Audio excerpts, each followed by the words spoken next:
Okay, I am going to try something a little bit different today. I am at my base, my house, my home, where it is that I'm sleeping in Odessa. And I'll kind of give you the idea. If you can listen to what I'm about to tell you about what happened yesterday, it was a huge, huge blessing. I had a wonderful day yesterday, right? But also there was some rockets that hit where it is that I'm living, right? So I can't tell you where it is that I'm living, but if you listen to this video long enough, you'll be able to see from, let's say, 40 seconds, I'm leaving now, you'll be able to listen about from how far from my house to where the rocket actually landed. This actually is happening. That way you don't actually know, but you can tell about how far away it is, right? Now, while that's happening, so a pastor in a city that is not in a very safe place was drafted into the military, so he had to go, and he didn't have anyone to preach for him on Sunday. So I got the blessing, the honor, the privilege of preaching Easter Sunday service at his church, and it was a huge blessing for me. I hope they enjoyed it, but I had a really good time. And we got to talk about what it's like. But you have to understand that it's completely different to be able to talk to people and say, hey, listen, you know, Jesus Christ, he resurrected. And we will also have a resurrection when we will stand before our Heavenly Father. Now, if I say this to the rest of the world, they're thinking, yeah, that's true. Someday I will die. But yesterday, about 9 hours before I preached, they were heavily bombarded with artillery. So to them, this is a much larger reality. They're not leaving, or they can't leave. I'm actually headed back there today to pick up a couple of grandmothers and to bring them about 300 liters of water because the water's been shut off, and some medication. But to be able to tell them about this, I'll get to that in a minute. To be able to tell them about this is a blessing. I mean, it's their reality right now. Right, and I try to encourage them that if they could leave, they should leave, right? And if they can't leave, that they should stay and that they should serve. That probably sounds funny, right? But soon they may stand in front of Jesus Christ.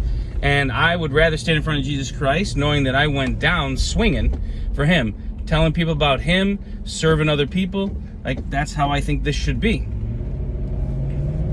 So, and they took it very well. I mean, you got to understand, after Easter service, there was lunch on the grounds, right? And they still made lunch with water that they boiled from the river, right, to make mashed potatoes and chicken and cake.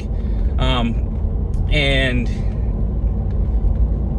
we were having the strangest conversations. I mean, I never thought I'd be sitting around a table with a bunch of Christians on Easter Sunday, right, talking about, oh, what was it like yesterday when you got bombed? Well, our windows broke. Really? My bed was rattling. Where were you? I was under the bed. I was in the basement. I was trying to go to my sister's house to see how they were. Like, it's kind of like they were reliving our 9/11, except it was happening where they stand, right? That was an interesting conversation, but we're all able to joke and laugh about it, because what else can you do? Also, a huge blessing. A young lady got saved yesterday. I don't know if it was Easter. I don't know if she was just scared because of the bombing, right? It certainly wasn't because of the preacher, right? But she came to know Jesus Christ, her Savior. She came up in front of the entire church and prayed for her salvation. So that was wonderful. After service and after lunch on the grounds, I drove up to the hospital to bring them the medication that they have been looking for. Okay, we're here. So my clock says 4 minutes.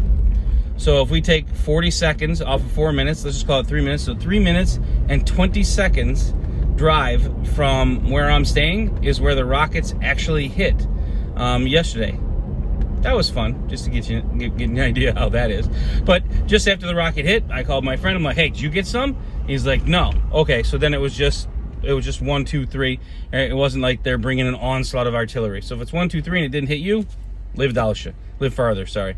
And live on. That's probably better. Live on. Anyway, so I got to the hospital and I got into the guards and I told them, like, hey, listen, guys, how are you? And the first guy's like, wait, he's a foreigner. Get somebody else.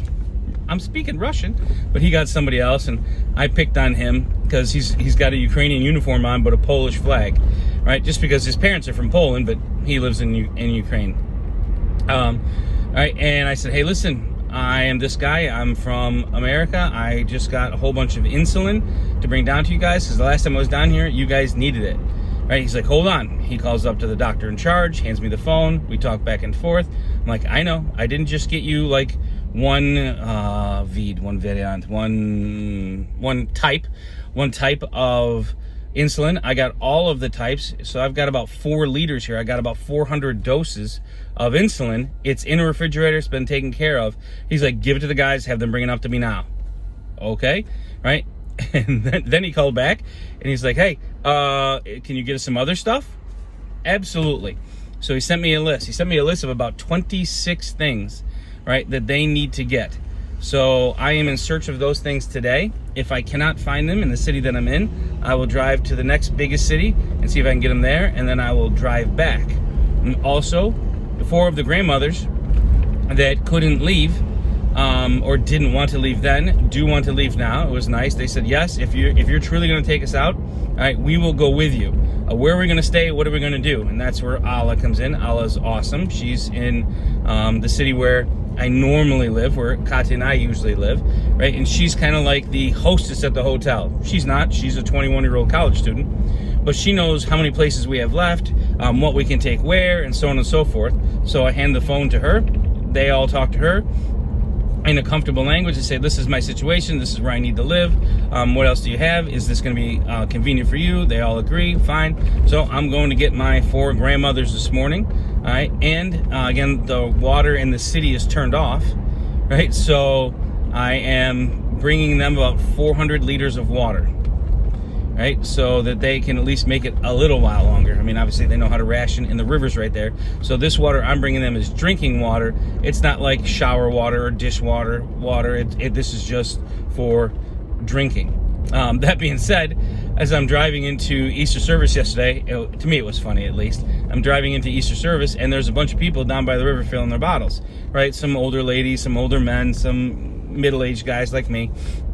Right? And I stopped there like, hey, listen, guys, do you have to carry those water bottles far? And they're like, what? I'm like, do you have to carry your water bottles far? Why? I'm like, well, I'm here with a car. If you guys want to load the water bottles into the car, I will take them for you, right? So you guys don't have to carry them that far. They're like, where are you from? I'm like, I'm an American, right? And they're like, uh-huh. Are you on our side or on their side? I'm like, I'm on the side of Ukraine. I've lived here 19 years. Oh, okay. Well, then he is risen. I'm like, he is risen indeed. Thank you for the help, but we'll do it on our own. Okay. And I kept driving to church, which is funny. You're an American. Are you on our side or are you on their side? That kind of cracked me up. But other than that, it was a wonderful, wonderful Sunday. Oh, and the tourniquets. They still keep going on. At the time I bought them, I did not know why I was buying them, right? I just know that there was something I was supposed to do. I knew that they were in shortage. I asked the soldiers, and they said that they are in desperate need of tourniquets, right? And I have a couple hundred of them. So I will be bringing them to, get this, the military base today. Not just to a couple soldiers standing on the side of the road. I'm bringing it to the military base to hand them out to each and every soldier with a gospel tract. So they will get something that will save their life, and they'll get something that saves their soul. I'll take it. And the last thing I forgot to mention, when I told the people at this church that they should serve, if they're going to stay, right, that they need to take care of their soldiers. They need to make sure that they have some warm food. They have a place to go to the bathroom, right, that they're alert. I brought those 100 packets that we gave them with the toilet paper and the Snickers and the poncho and the socks and the gospel tract and the John and Romans. I gave it to them to give to the soldiers, because those soldiers are probably base soldiers. They probably live there. And if this church can make a impact on the soldiers, the soldiers will have someplace to go when this is all over. So I'm kind of investing in this church. They have this in church, invest in its people in its area, right? So hopefully some of these soldiers will know to go. They can put stamps on the back of the tracts, right, that say that they're from that church, and it does have my Ukrainian number anyway. All right. Anyway, I know I'm already going up to 10 minutes. thank you again for your prayer support. I told you it would change things. A girl got saved. There was no bombing. Well, okay, so there was bombing, right? But I didn't get hit by anything, right? And my family is safe. So thank you for your prayers. Thank you again for the financial support that allows me to be able to buy all this water and all this medication and bring it to these people. Thank you. Until next time.